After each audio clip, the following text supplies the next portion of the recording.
Halo sahabat jiwa, Assalamualaikum warahmatullahi wabarakatuh. Bertemu lagi dengan Bang Jai di Yuna Sehat Jiwa. Salam sehat jiwa. Kali ini Bang Jai akan membahas kembali tentang tema bullying. Mengapa ini Bang Jai bahas terus berulang-ulang? Karena banyak kejadian bullying berdampak yang luar biasa, tidak hanya dari psikologis korbannya, tetapi juga saksi dan tentu juga pelakunya sebenarnya. Nah, kemudian beberapa kasus bahkan sampai menimbulkan kematian bagi korbannya. Nah, tentu sangat penting bagi orang tua, bagi keluarga, bagi sekolah untuk melakukan upaya untuk mengatasi praktek bullying ini, baik yang terjadi di sekolah maupun di lingkungan tempat tinggalnya. Nah, kira-kira apa yang bisa dilakukan orang tua ketika anaknya ketahuan menjadi korban bullying? Tentu ada 3 hal yang perlu dilakukan. 1, jangan menghakimi anak. 2, ajak berkomunikasi dengan baik dan mencari aktivitas positif yang bisa dilakukan oleh anak. Nah, bagaimana penjelasannya? Tentu para bunda, para ayah pasti ingin tahu kan, maka ditonton sampai akhir, jangan di skip. Silahkan like, berikan komentar dan share supaya lebih banyak manfaat yang bisa diambil oleh orang-orang di sekitar kita. Jangan lupa juga yang belum subscribe, silahkan subscribe. Bang Jai yakin ayah dan bunda tidak ingin Ananda tercinta menjadi korban bullying, karena tindakan bullying yang dialami secara berulang tidak hanya bisa mengganggu kesehatan mental atau jiwa anak, tetapi juga bisa memakan jiwa, entah meninggal karena cedera yang diakibatkan oleh tindakan bullying tersebut, atau depresi yang dialami anak atau remaja hingga berakhir pada bunuh diri. Tentu ayah dan bunda tidak ingin itu, bukan? Nah, memahami bullying ini sangat penting. Karena apa? Bisa memandu para orang tua bahkan guru untuk mencegah tindakan bullying baik yang terjadi di sekolah maupun di lingkungan tempat tinggal, sehingga tidak terjadi dan anak atau remaja bisa tumbuh dengan sehat, dengan wajar. Nah, apa sih sebenarnya bullying itu? Bullying itu tindakan anak atau remaja bisa dilakukan secara individu, sendirian, atau secara berkelompok dengan melakukan penindasan yang bertujuan tentu memberikan kesenangan bagi pelakunya.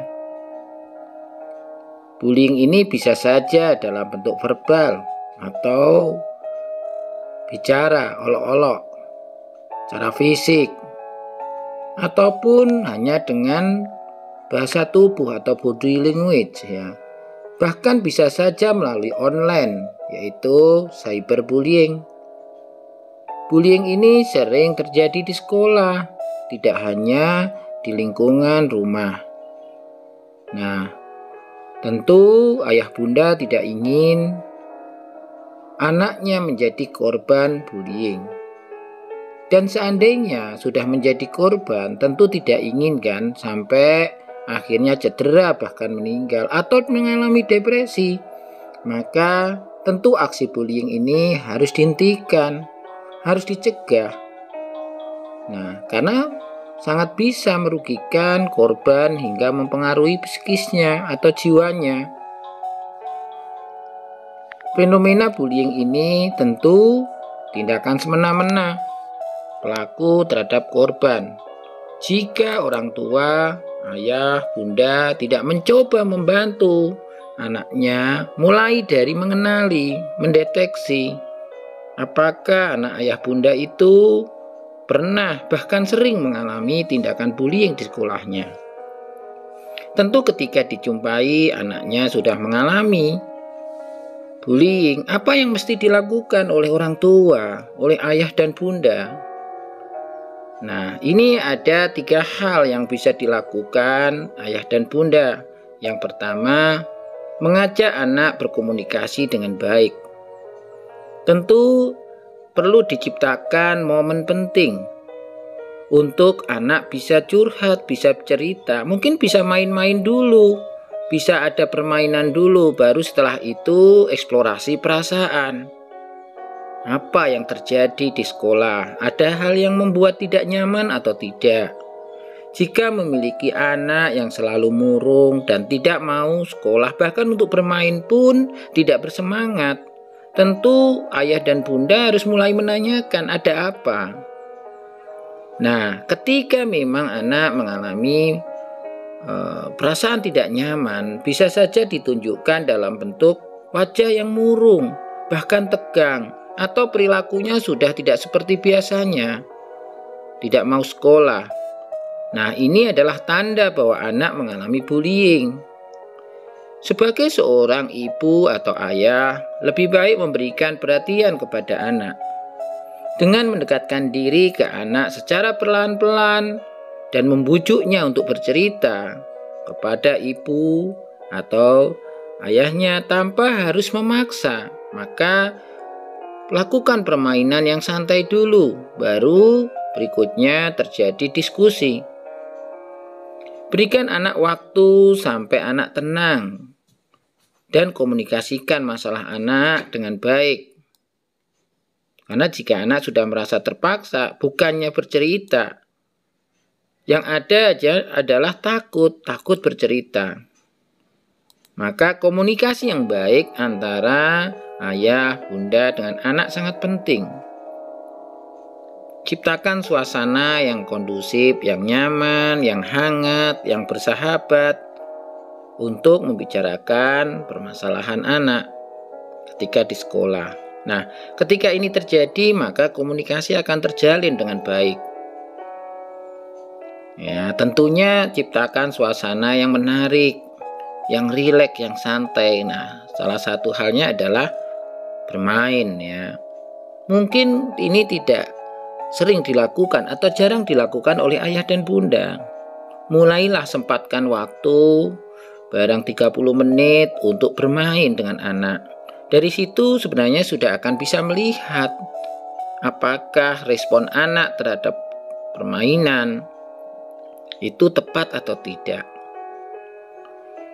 Ayah dan bunda juga bisa melihat roman mukanya, apakah murung, apakah tegang, atau kurang bersemangat. Tentu ketika itu terjadi, bisa jadi ada sesuatu yang terjadi dan membuat dia tidak nyaman. Yang kedua, mengajak anak untuk beraktivitas. Melihat anak yang menjadi korban bullying di sekolah, tentu saja akan membuat seorang ibu menjadi sedih dan ingin menolong anaknya agar lebih bersemangat lagi. Tapi bagaimana caranya? Nah, itu yang sulit. Maka melalui Yonasia Jiwa ini, Bang Ceng memberitahu ayah, bunda apa yang mesti dilakukan, aktivitas apa yang tepat. Untuk itu, luangkan waktu dan hiburlah anak agar tidak terpuruk. Dengan mengajak anak untuk melakukan hal-hal yang positif, paling enggak akan mengalihkan pikiran yang kurang tepat terhadap dirinya maupun terhadap orang lain. Karena ketika pikiran negatif menyimpang sudah dimiliki oleh anak atau remaja, maka bisa jadi kesulitan untuk memutuskan apakah mau berkegiatan, beraktivitas atau tidak. Bisa jadi sudah malas beraktivitas. Kenapa? Karena ragu, khawatir, cemas, gak bisa konsentrasi. Maka Ayah, bunda dalam hal ini ciptakan aktivitas-aktivitas yang menghibur, yang tidak membebani anak, yang membuat anak itu enjoy, relax. Nah, tentu ini dalam rangka untuk mengalihkan perhatian anak, pikiran anak. Juga mengalihkan perasaan mungkin cemas, sedih, takut, khawatir, bahkan jengkel yang dialami ketika bullying terjadi. Aktivitas yang dilakukan bersama tentu akan membangun kepercayaan diri anak untuk menghadapi situasi sulit yang dihadapi di sekolah maupun di lingkungan rumah dengan cara-cara yang kondusif, cara-cara yang baik. Nah, salah satunya memang dengan cara menenangkan pikiran, menenangkan emosinya.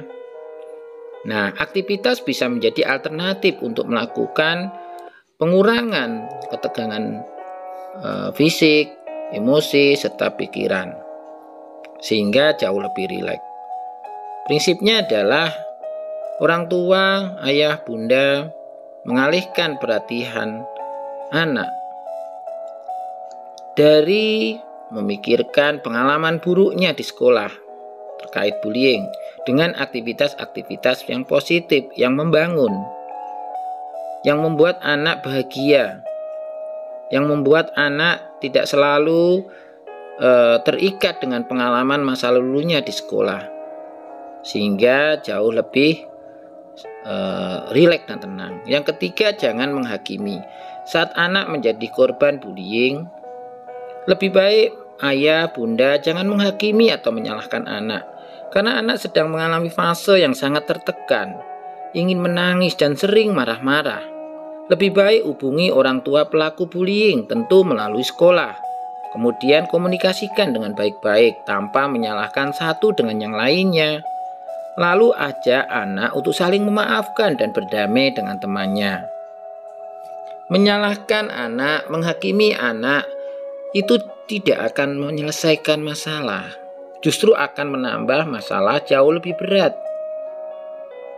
Membicarakan baik-baik dengan ayah, bundanya pelaku bullying tentu akan jauh lebih baik. Nah, ini harus dimediasi sekolah atau guru.